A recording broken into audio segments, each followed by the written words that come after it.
Santosh Mitra square আগের বছরের theme ছিল অযোধ্যার রাম মন্দির, যা খুব সুন্দর লাইটিংয়ের মাধ্যমে ফুটিয়ে তোলা হয়েছিল।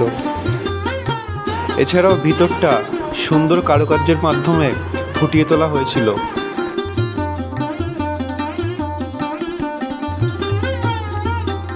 এবছর সন্তোষ মিত্র স্কোয়ারের বিশেষ আকর্ষণ থাকছে 11D লাইট শো।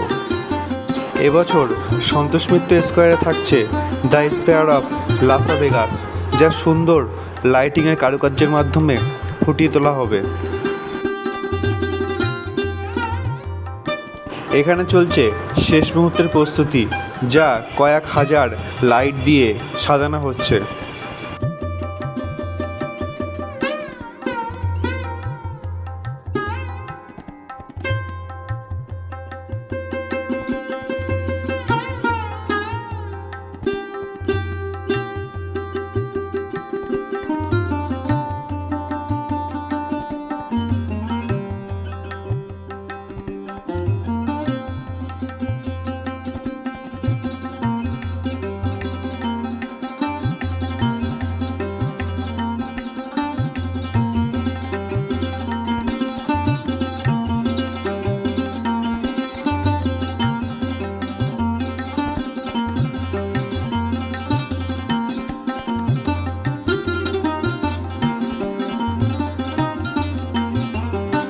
দুর্গাপুজোর অন্যতম আকর্ষণ হলো কলেজ স্কোয়ার। আগের বছরে কী থিম ছিল দেখুন। কলেজ স্কোয়ারের এবছরের থিম পার্লামেন্ট। কলেজ স্কোয়ারের মণ্ডপের সামনের পুকুরটিতে খুব সুন্দর লাইটিংয়ের মাধ্যমে সাজানো হয় ও ফোয়ারেরও বিভিন্ন কারুকার্য করা হয়।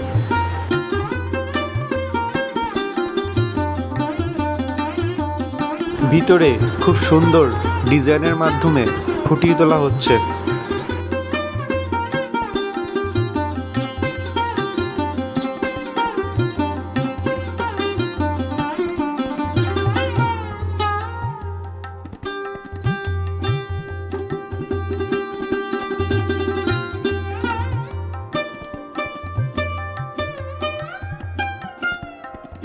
বাগবাজারের সর্বপ্রাচীন পূজার মধ্যে একটি হলো বাগবাজার সর্বজনীন।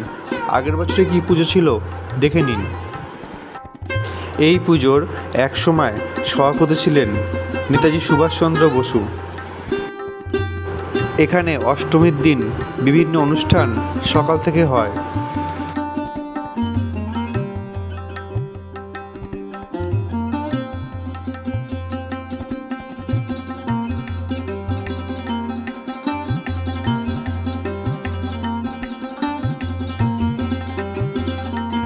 বাগবাজার থেকে মাত্র 2 মিনিট পায়ে হেঁটে আপনি পৌঁছে যাবেন বাগবাজার সর্বজনীন দুর্গাপূজা উৎসবে। এবার এখানকার থিম রাজস্থানের হাওয়া মহল। আমার পিছনে যে পূজা মণ্ডপটি দেখছেন, এটি কলকাতার প্রাচীনতম পূজা মণ্ডপের মধ্যে একটি। হ্যাঁ, আজকে আমি চলে এসেছি বাগবাজার সর্বজনীন পূজা মণ্ডপে। এখানে কতটা প্রস্তুত চলুন দেখা যাক। দেখুন, থিমের পুজো আমরা করি না। আমাদের থিম আপনি দেখতে পাচ্ছেন, যেটা এটা আজকে বলে না, 106 বছর ধরে আমরা এই নিয়েই চলছি। সাবেকি পুজো নিয়েই আমাদের থিম। এবার আমরা থিমের পুজোকে কোনোভাবে ছোট করছি না, কিন্তু থিমের পুজো আছে, সেও থাকবে, তার সঙ্গে সঙ্গে কিন্তু সাবেকি পুজো থাকবে। এবং এই সাবেকি পুজো আমরা করি এই কারণে, কেননা আমাদের 106 বছর আগে আমাদের এইখানে প্রেসিডেন্ট ছিলেন নেতাজি সুভাষচন্দ্র বসু। তো আমরা তার গরিমা যাতে নষ্ট না হয় সেইটাকে ধরে রাখতে আমরা যেমন এগিয়ে নিয়ে যাচ্ছি এই পুজোটাকে, আমাদের আগামী প্রজন্ম এইটাকেই মেনে নিয়ে আগামী দিনগুলোতে একত্রিতভাবে আমরা এইভাবেই পুজো চালিয়ে যাব। মণ্ডপের আকর্ষণ বলতে দেখুন, প্রত্যেকবারই আমাদের একটা না একটা কাউকে অনুকরণে মণ্ডপ করা হয়। তো এবারে আমরা চেষ্টা করেছি যে হাওয়া মহল, যেটা আপনার রাজস্থানে রয়েছে, তার অনুকরণে এই আমাদের মণ্ডপ করতে। এবং প্রতিমা নিয়ে তো কিছু বলার নেই, প্রতিমা নিয়ে আপনারা সকলেই জানেন বিগত দিনগুলোতে আমাদের যেমন প্রতিমা হতো, এবারেও কিন্তু সেই প্রতিমাই আমরা রেখেছি এবং আগামী দিনেও রাখবো। বাইরের চমক বলতে দেখুন, আমাদের যা লাইট হয়, যেগুলো হয়, আমরা খুব সাধারণ লাইট ব্যবহার করি, যাতে অন্তত মানুষের অসুবিধে না হয় রাস্তায় যেতে আসতে, যাতে পুরোপুরি পুলিশের কাজ করতে সুবিধা হয়, আমাদের স্বেচ্ছাসেবকদের কাজ করতে সুবিধে হয়, এবং মানুষের সঙ্গে যাতে কোনো কলহে না জড়িয়ে পড়ে, আমরা সেই চেষ্টা কিন্তু করে যাই প্রতিনিয়ত। এবং এবারে আমাদের উদ্বোধন হচ্ছে 4 তারিখ, অর্থাৎ মহালয়া 2 তারিখে, তারপরে আপনার দেবীপক্ষ পড়ছে, ওই দেবীপক্ষের সূচনায় আমরা 4 তারিখ থেকে এবার আমাদের ওপেনিং করছি। সিঁদুর খেলা, সিঁদুর খেলা আমাদের যেরকম হয় ঐতিহ্য বহন করে চলে, এবারও কিন্তু সেই ঐতিহ্য বহন করে সিঁদুর খেলা আমাদের আগামী 13 তারিখ সকালবেলা আমরা অনুষ্ঠিত করব। আর বীরাষ্টমীর দিন আমাদের এখানে যে বীরাষ্টমীর উৎসব হয়, এটা বোধহয় এখন পশ্চিমবাংলায় আর কোথাও হয় কিনা আমার জানা নেই। এটা আমাদের যেমন প্রত্যেক বছর হয়ে থাকে, এবারও বীরাষ্টমী উৎসব হবে। ছুরি খেলা, লাঠি খেলা, দেহ সৌষ্ঠব দেখানো, এইগুলো আমাদের প্রত্যেকবারই হয়। এবারও সেই অষ্টমীর দিন সকালে ওই বীরাষ্টমী উৎসব আমরা করব। দেখুন, আমাদের এখানে ভিড় নিয়ে আমরা চিন্তা করি না, এই কারণে আমাদের তো খোলামেলা জায়গা আপনারা দেখতেই পাচ্ছেন, সুতরাং আমরা সেই লাইন দিয়ে ভিড় বাড়ানো এটা কখনোই চাই না।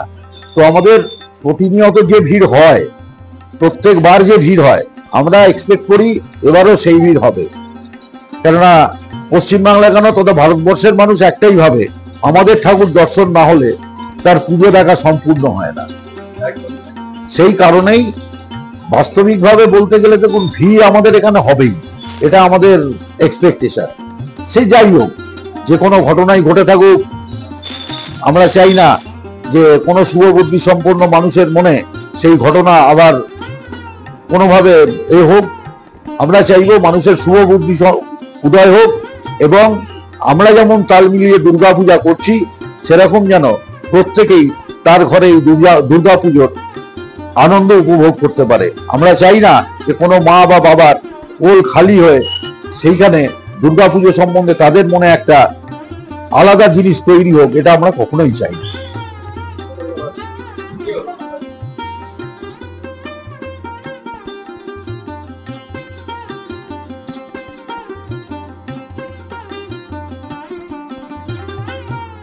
ভিতরে চলছে শেষ মুহূর্তের প্রস্তুতির কাজ।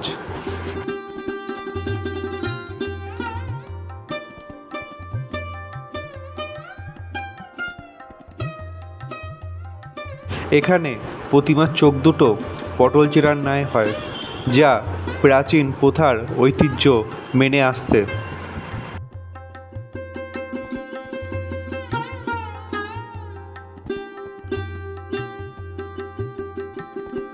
কুমারটুলি সর্বজনীন আগের বছরে কী থিম ছিল দেখে নিন।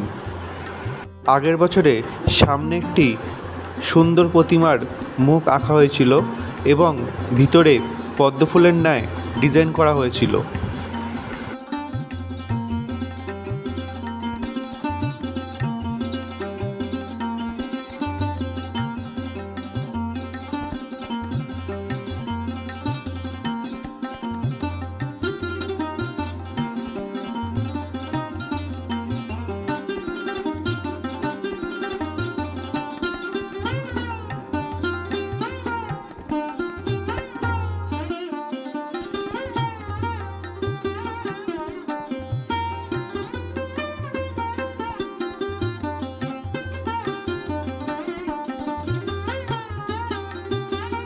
এবছর এখানে গ্রাম্য পরিবেশের ন্যায় চাষি থিম উপস্থাপন করা হবে।